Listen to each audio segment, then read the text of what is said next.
നമോ ഭഗവതേ വാസുദേവായ. ദശകം 2 ശ്ലോക 5. ലക്ഷ്മീ താവകരാമണീയക ഹൃദ ഏവ ഇയം പരേഷു അസ്ഥിരേയേതേ അസ്മിൻ അന്യത് അപി പ്രമാണം അധുനാ വക്ഷ്യാമി ലക്ഷ്മീപതേ. ये त्वध्यानगुणानुकीर्तन रस आसक्ता हि भक्ता जनाः तेषु एषा वसति स्थिरा एव दयिद प्रस्तावदत्तादरा. ലക്ഷ്മി ലക്ഷ്മി ദേവി താവക ഭഗവാന്റെ രമണീയകം സൗന്ദര്യം കണ്ടിട്ട് ഹൃദ ഭ്രമിച്ചു പോയ അവസ്ഥ, ഹൃദയത്തിൽ സൂക്ഷിച്ചു വെക്കുന്ന ആ ഒരു ആശ്ചര്യമായ ഒരു പ്രത്യേകമായ ആ ഒരു രൂപം. ഏവ അതിനാൽ, ഇയം അല്ലയോ, പരേഷു മറ്റുള്ളവരുടെ കൂടെ, ഭക്തന്മാരുടെ കൂടെ, അസ്ഥിരേ സ്ഥിരമല്ലാതെ ആയിട്ടുള്ള അവസ്ഥ, ഇതി ഈ വിധത്തിൽ, അസ്മിൻ കാര്യത്തിൽ, അന്യത് മറ്റൊരു, അപി ഇപ്പോൾ, പ്രമാണം ഉദാഹരണം, അധുന തെളിവ്, വക്ഷ്യാമി പറയാം, ലക്ഷ്മീപതേ ലക്ഷ്മിയുടെ പതി ഭർത്താവ്, യേ ഏതൊരു, ത്വദ് ഭഗവാന്റെ, ധ്യാന ഉറച്ച മനസ്സോടുകൂടി ഒന്നിൽ മാത്രം ശ്രദ്ധ കേന്ദ്രീകരിച്ചിരിക്കുന്ന ആ ഒരു അവസ്ഥ, ഗുണാനു ഗുണഗണങ്ങൾ, കീർത്തന നല്ല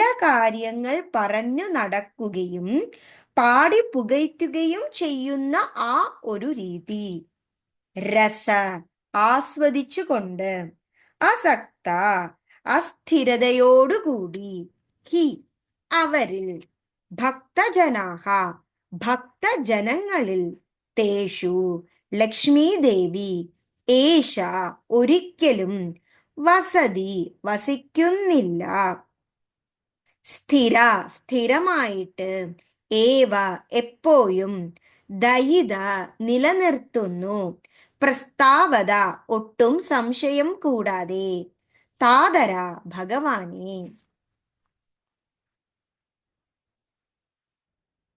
ലക്ഷ്മീ സ്ഥാവകരാമണീയക ഹൃതൈവേയം പരശ്വേ സ്വസ്ഥിരേതി അസ്മിന്നന്യദപി പ്രമാണമധുനാ വക്ഷ്യാമി ലക്ഷ്മീപദേ. യേ ത്വധ്യാനഗുണാനുകീർത്തന രസാസക്താ ഹി ഭക്താ ജനാഃ തേഷ്വേഷാ വസതി സ്ഥിരൈവ ദയിദ പ്രസ്താവദത്താദരാ. ഇവിടെ ലക്ഷ്മി ദേവി ഭഗവാന്റെ ആ ഒരു ദിവ്യ സൗന്ദര്യം കണ്ടിട്ട് ഭ്രമിച്ചുപോയി. അങ്ങനെ ആ ഒരു രൂപത്തെ മനസ്സിൽ ഭദ്രമായി സൂക്ഷിക്കുകയും, അതിനാൽ അല്ലയോ ഭക്തന്മാരെ, നിങ്ങളുടെ കൂടെ സ്ഥിരമായി ഭഗവതി വസിക്കുന്നില്ല.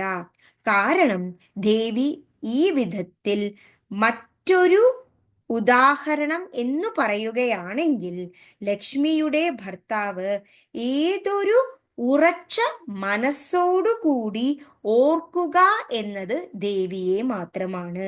അതിലൂടെ ഭക്തന്മാർക്കും സ്ഥാനം നൽകുന്ന ആ ഒരു വിഷ്ണു ഭഗവാനെയാണ് ലക്ഷ്മി ദേവി എപ്പോഴും ധ്യാനിച്ചുകൊണ്ട് സ്ഥിരമായി മനസ്സിൽ ഉറച്ചു നിൽക്കുന്നത്.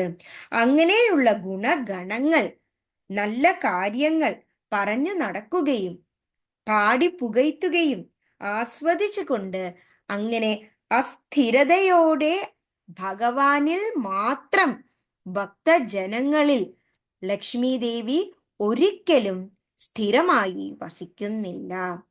ഭഗവാനിൽ മാത്രം എപ്പോഴും ആ ഒരു ദേവി തൻ്റെ ശ്രദ്ധയെ കേന്ദ്രീകരിച്ച് നിർത്തുന്നു എന്ന് ഒട്ടും സംശയമില്ലാതെ തന്നെ ഇവിടെ നമുക്ക് മനസ്സിലാകും.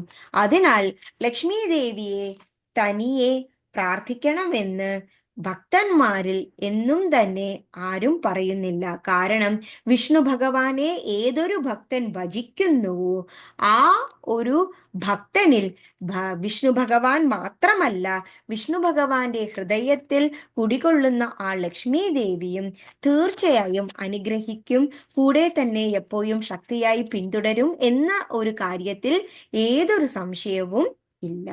ഇവിടെ ഭഗവാന്റെ ആ സ്വരൂപ മാധുര്യത്തെ എങ്ങനെയാണോ ഭഗവതി ആസ്വദിക്കുന്നത്, എങ്ങനെയാണോ ഭക്തന്മാർ ആസ്വദിക്കുന്നത്, അതുപോലെ തന്നെ ഗുരുവായൂരിൽ ആരെല്ലാം പോയി ഭഗവാനെ ദർശിക്കുന്നുവോ അവർക്കും ആ മാധുര്യം ലഭിക്കുന്നതാണ്.